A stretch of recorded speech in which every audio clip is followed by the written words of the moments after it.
Even though Truth or Square is my least favorite of Heavy Iron's SpongeBob games, that's not a bad thing. Truth or Square is still a fun game with incredibly expressive animation, great lip syncing, and it's generally saved by Heavy Iron's charm, attention to detail, love of the series, and a bunch of Easter eggs. It's a better celebration of SpongeBob than the actual TV special it's based on. It is noticeably more rushed and shorter than the other 3D SpongeBob games made by Heavy Iron, but it still looks good, the animation is incredibly fluid, and it gives us a glimpse of the potential Heavy Iron could have in making a next-gen SpongeBob game on a full budget.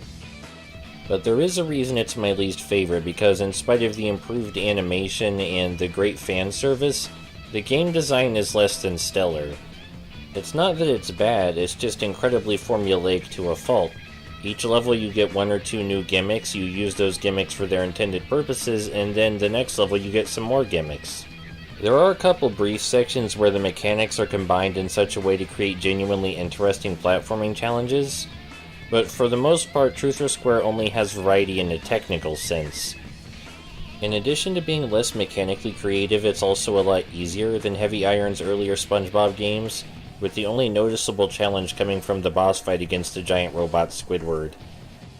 All of the platforming is pretty generic, and all of the sound effects and music are reused from earlier SpongeBob games, so the only real reason to play it is at face value as a celebration of SpongeBob as it was advertised. It's a very generic video game, saved almost entirely by its association with the license and with a developer that cares a lot about what they do. So if you like SpongeBob, I do recommend playing it because it's the closest thing we've ever gotten to a good celebration of old SpongeBob outside of the first movie. But just don't play the PSP version.